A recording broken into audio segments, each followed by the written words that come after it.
దీని తర్వాత తులారాశి. తులారాశి లాభాధిపతి. అంటే తులారాశికి గవర్నమెంట్ నుంచి కానీ వాళ్ళు పనిచేసేటువంటి సంస్థల నుంచి కానీ మంచి ఆదాయము లాభము జరుగుతుంది.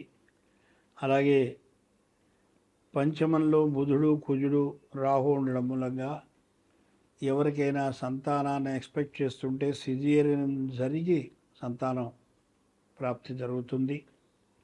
అలాగే షష్టమంలో శని శుక్రుడు పంచమాధిపతి చతుర్థాధిపతి అవడం మూలంగా పంచమంలో ఇది మంచి శుభ ఫలితాన్ని ఇస్తుందని మనం చెప్పవచ్చు. అలాగే తృతీయ షష్టమాధిపతి అయినటువంటి గురువు నవమంలో ఉండడం మూలంగా ఈ నవమంలో స్థితి చెంది తన సప్తమ దృష్టిని తృతీయ స్థానం మీద, అలాగే నవమ దృష్టిని పంచమం మీద సారిస్తున్నాడు. అలాగే పంచమ దృష్టి లగ్నం మీద ఉన్నది, అంటే రవి మీద ఉంది. ఈ మూడు మనం కలబోసి చూసినట్టయితే వీళ్ళకు కూడా విదేశయానం అనేటువంటిది కనపడుతోంది. వీడు ఫారిన్ కంట్రీ వెళ్ళేటువంటి అవకాశం కూడా కనపడుతుంది. కాబట్టి వీళ్ళు శనికి శుక్రుడికి కేతువుకి తప్పనిసరిగా పరిహారాలు చేసుకోవాలి. ఇప్పుడు జగల్లగ్నం. ఈ జగల్లగ్నం పూర్వకాలంలో మనకు రాజులు వేటకి వెళ్ళేవాడు. వాడు తిరిగి వస్తాడో రాదో తెలియదు, ఎందుకంటే మనం మృగాలు తినేయచ్చు, ఏదైనా కావచ్చు. అప్పటి పరిస్థితులను బట్టి వాళ్ళు రకరకాలుగా అంచనాలు. ఇందాక మనం చెప్పుకుంది వర్షలగ్నం, చైత్ర శుక్ల పాడ్యమి ఏ సమయానికైతే లగ్నం ఏర్పడుతుందో ఆ లగ్నాన్ని బట్టి ఇందాక చెప్పుకున్నాం. ఇప్పుడు జగల్లగ్నం అంటే రవి మేషరాశి ప్రవేశం ఏ రోజైతే ఏ సమయానికైతే అవుతుందో ఆ రోజున మనం చక్రం వేసి రవి మళ్ళా కర్కాటక తుల మకర, ఒకటి మేషం కర్కాటకం తుల మకరం, ఈ 4 రాసుల్లో సంచారాన్ని బట్టి దేశ యొక్క గోచారం చెప్పడం అనేటువంటిది ఒక సాంప్రదాయం. ఇది బ్రహ్మాండంగా మనకు తెలుస్తుంది. మంచి ఈసారి రవి 14వ తారీఖు 11:47 మేషరాశి ప్రవేశం. తత్కాల లగ్నం వచ్చి మిథున లగ్నం అయింది. లగ్నంలో గురువు ఉన్నాడు కాబట్టి డెఫినెట్లీ దేశం మంచి పురోగభివృద్ధి జరుగుతుంది అనేది ఫండమెంటల్ పాయింట్. రెండోది, గురువు యొక్క దృష్టి పంచమ స్థానం మీద, సప్తమ స్థానం మీద, నవమ స్థానం మీద ఉంది. పంచమ స్థానం అంటే మనం చేసినటువంటి కృషి యొక్క ఫలితం. మనం కష్టపడి పాపం వ్యవసాయదారులు రాత్రనక పగలనక పొలాలు దున్ని సంవత్సరం అంతా ఇడిచే చివరి పంట కోసం పాపం తపతపలాడుతూ ఉంటాడు. ఆ టైంలో కనుక వరదలు వచ్చాయనుకోండి, పరిస్థితి ఏంటి? సో అలాంటివి రాకుండా ఈ గురువు అంటే దైవబలమే, ఇట్స్ ఎ లక్, అది ఉన్నది వ్యవసాయదారులకి అని చెప్తోంది. అంటే పంటలు బాగా పండుతాయి, వ్యవసాయదారులకు ఈసారి డబ్బులు బాగా వస్తాయి. తర్వాత సప్తమ దృష్టి ఉంది అంటే మన దేశం ఇతర దేశాలతోటి మంచి సత్సంబంధాలు ఏర్పడి అభివృద్ధి చెందుతుంది అని చెప్తోంది. అంటే కొత్త సంస్కరణలు ఏర్పాటు చేస్తారు.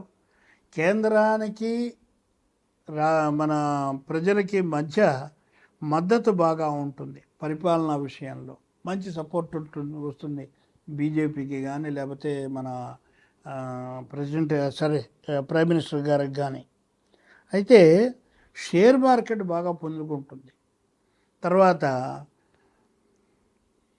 ధనాగారము అంటే ఫైనాన్షియల్ స్టేటస్కి మన ముఖ్యంగా మన దేశానికి ఏ విధమైనటువంటి ఆర్థిక సంక్షోభం ఈ సంవత్సరం ఉండదు. అలాగే కొత్త సంస్కరణలు మనం ఇందాక అనుకున్నాం. ఇతర దేశాలతోటి మన దేశం యొక్క పేరు ప్రతిష్టలు ఇందాక కూడా చెప్పుకున్నాం, అదే ఇక్కడ మళ్ళీ రిపీట్ అవుతుంది. అంతరిక్ష పరిశోధనలో ఇతర దేశాలతోటి నువ్వు డి అంటే డి అనే లెవెల్లో మన ఇండియా ఉంటుంది, అందులో డౌట్ లేదు. అంటే ఏ అణు సంబంధమైనది కావచ్చు, అంతరిక్షమైనది ఏదైనా సరే దీటి. అందుకని ఇప్పుడు మీరు చూస్తున్నట్టయితే అమెరికా కానీ మిగతా కంట్రీలు కానీ ఆలోచిస్తున్నారు. ట్రంప్ మొదట డ్యాన్స్ చేసినప్పుడు ఇప్పుడు చేయట్లేదు. మిగతా వాళ్ళందరూ కూడా ఎప్పుడు మనకి ఇండియా యొక్క సపోర్ట్ దొరుకుతుందా అని చూస్తున్నారు. ఆర్థికంగా బాగా నిలదొక్కుంటుంది, మంచి నిలకడ వచ్చేస్తుంది, మనకి మంచి వర్షాలు కురుస్తాయి. క్రీడారంగంలో మనం ఎప్పుడు విజయం సాధిస్తాం ఈసారి. అలాగే అగ్ని ప్రమాదాలు, వాహన ప్రమాదాలు మాత్రం చాలా జాగ్రత్త అండి. ప్రతి ఒక్కరికి ఇది అన్ని రాసుల వాళ్ళకే చెప్తున్నాను, ఓన్లీ ఏనాడు శని వాళ్ళకి అని ఎక్కడా లేదు.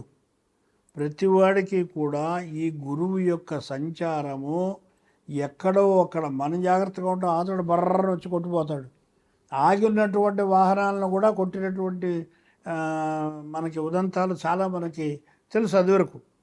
అలాగే సాగునీటి ప్రాజెక్టులు, మంచి ఇరిగేషన్ ప్రాజెక్ట్స్ మంచి డెవలప్మెంట్ అవుతుంది. అలాగే దేశీయ పరిశ్రమలకి కూడా మంచి అభివృద్ధి వస్తుంది. అంటే ఇతర దేశాల్లో డిమాండ్ పెరుగుతుంది. మన దగ్గర ఉన్నటువంటి పరిశ్రమలు ఏవైతే ఉన్నాయో అది వరకు ఉండేవి భారతదేశంలో, ఇప్పుడంతా పాశ్చాత్య పిచ్చిబట్టి వెనకెళ్ళిపోయినాయి. ఇవన్నీ మళ్ళీ రివైవ్ అవుతాయి. రివైవ్ అయ్యి వాళ్ళు నిలదొక్కుంటారు. దానివల్ల దేశానికి కూడా ఆర్థికంగా మంచి డబ్బు వస్తుంది.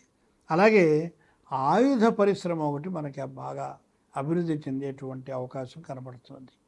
అలాగని రాబడి కన్నా ఖర్చు ఎక్కువ. ఎందుకనంటే మనం కొత్త కొత్త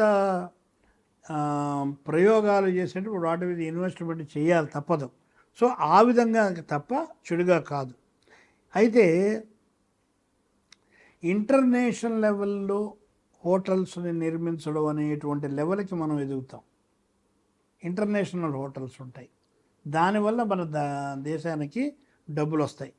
అలాగే టూరిజం డిపార్ట్మెంట్లో మంచి పేరు ప్రఖ్యాతులు వస్తాయి, మంచి ఫుల్ ఫారినర్స్ ఎగబడతారు ఈసారి మీకు. అలాగే ఇంకొకటి మాత్రం చెప్పదలుచుకున్నాను అందరికీ కూడాను, పాలకులకి దయచేసి దండం పెట్టి చెప్పేది ఏమిటంటే, రాబోయేటువంటి ప్రకృతి వైపరీత్యాలు, తుఫాన్లు, అలాగే ఇతర సంఘటనలు, దేశంలో భూకంపాలు, ఇవన్నీ కూడా వచ్చేటువంటి అవకాశం ఉన్నది. కాబట్టి కొంచెం ముందస్తుగానే కాస్త సీనియర్ మోస్ట్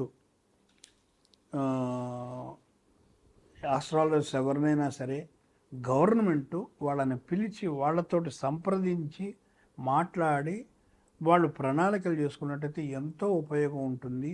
మీరు వెళ్ళేటువంటి దోవలో ఏ విధమైనటువంటి అడ్డంగా కూడా రాదని చెబుతూ స్వస్తి ప్రజాభ్యాం.